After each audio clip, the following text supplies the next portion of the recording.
నమస్తే. నేను doctor MSS Mukherjee, కార్డియాలజిస్ట్‌ని. ఈ మధ్య విదిష అంటే మధ్యప్రదేశ్‌లో ఒక అమ్మాయి డాన్స్ చేస్తూ సడెన్‌గా చనిపోవడం అనేది మనం చూసాం. చాలా బాధాకరమైన విషయం. 23 ఏళ్ల అమ్మాయి జస్ట్ ఒక 200 మంది గెస్ట్‌లో సంగీత్‌లో డాన్స్ చేస్తూ సడెన్‌గా చనిపోయింది. అయితే ఈ మరణం ఏ రకంగా మనం ఆపి ఉండొచ్చు? ఏ రకంగా మనం ఇలా యంగ్ పీపుల్ చనిపోవటాన్ని అరికట్టచ్చు అనే విషయాలని ఒకసారి చూద్దాం. ముఖ్యంగా చూస్తే మనకి ఈవిడికి జరిగిన విషయాన్ని సడన్ కార్డియాక్ అరెస్ట్ అంటారు. అంటే అకస్మాత్తుగా గుండె ఆగిపోవడం. దీనికి అనేక కారణాలు ఉంటాయి. కానీ అన్నిటికన్నా ముఖ్యమైన కారణం హార్ట్ అటాక్. హార్ట్ అటాక్ వచ్చిన మొదటి క్షణాల్లో లేకపోతే మొదటి గంటల్లో ఇట్లా గుండె సడన్గా ఆగిపోయే అవకాశం చాలా ఎక్కువగా ఉంటుంది. రెండో కారణం ఏంటంటే గుండె పంపింగ్ వీక్గా ఉండటం. గుండె పంపింగ్ వీక్గా ఉన్న వాళ్ళకి కూడా మామూలుగా ఉన్నట్టే ఉంటారు. సడన్గా గుండె ఆగిపోయటం జరిగే అవకాశం ఉంటుంది. కానీ ఈవిడికి 23 ఏళ్ళు. ఈవిడికి హార్ట్ అటాక్ వచ్చే అవకాశం చాలా చాలా తక్కువ.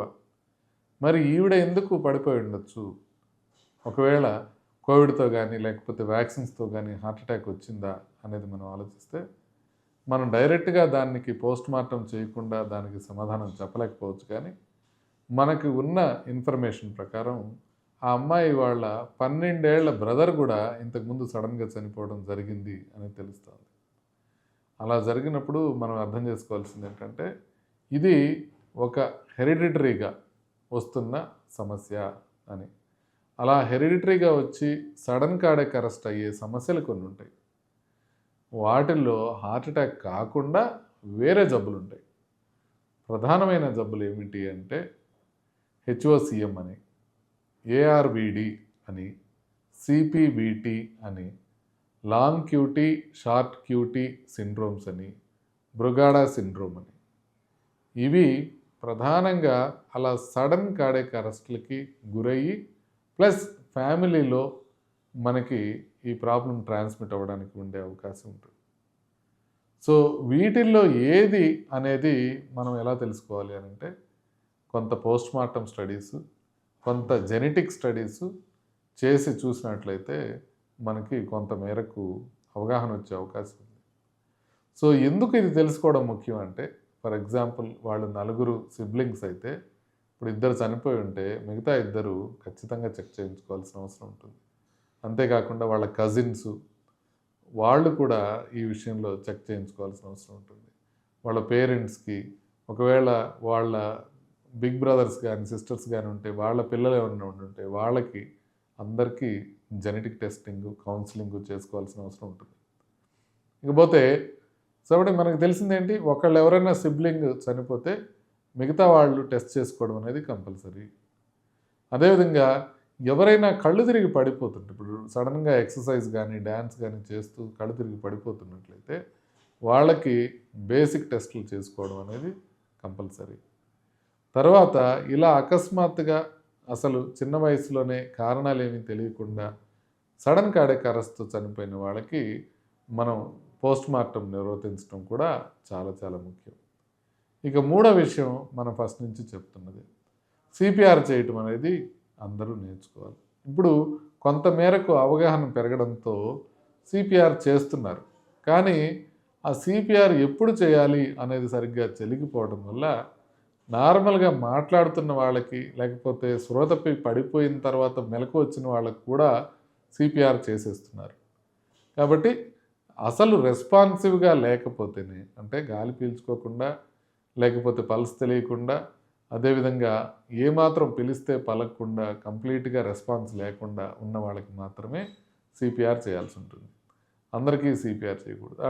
దాంతో పాటుగా సిపిఆర్లో అతి ముఖ్యమైన విషయం ఆటోమేటెడ్ ఎక్స్టర్నల్ డిఫిబ్రిలేటర్ అంటారు, ఏఈడి సాధనం.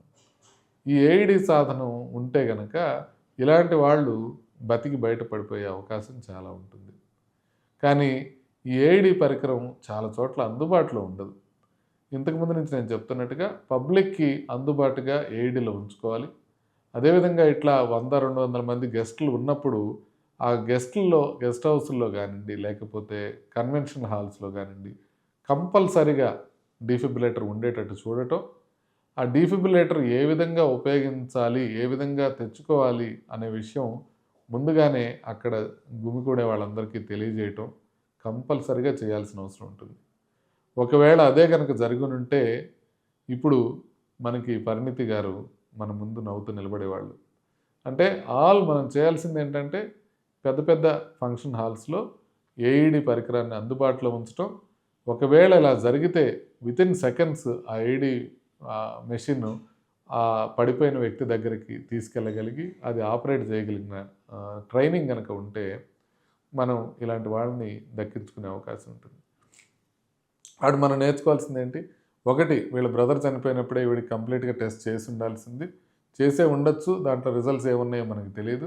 ఒకవేళ గనక రిజల్ట్స్ నెగెటివ్‌గా ఉన్నట్లయితే కొన్ని పేస్ మేకర్ ఐసీడీ అనే పేస్ మేకర్ ఉంటుంది.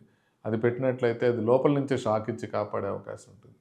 రెండోది ఇట్లా అకస్మాత్తుగా తక్కువ వయసులోనే కారణాలేమీ తెలియకుండా చనిపోయే వాళ్ళకి పోస్ట్‌మార్టం చేయటం కంపల్సరీ. మూడోది మీరు సిపిఆర్ అందరూ నేర్చుకోవాలి. ఒకవేళ మీరు హైదరాబాద్‌లో ఉన్నట్లయితే పల్స్ హార్ట్ సెంటర్‌కి వచ్చినట్లయితే మీకు సిపిఆర్ ఫ్రీగా నేర్పించడం జరుగుతుంది. ఆ సిపిఆర్‌తో పాటుగా మనకి పబ్లిక్‌లో కూడా అన్ని దగ్గరలా డీఫిబ్రిలేటర్లు అవైలబుల్‌గా ఉంచడం అనేది చాలా అత్యవసరం. మీకు గనక ఈ విషయం నచ్చినట్లయితే లైక్ చేయండి, షేర్ చేయండి, ఛానల్‌కి సబ్స్క్రైబ్ చేసుకోండి. మనం ఇంకొకసారి ఈ పరిణితి గారు చనిపోవటం పట్ల బాగా బాధతో నమస్తే.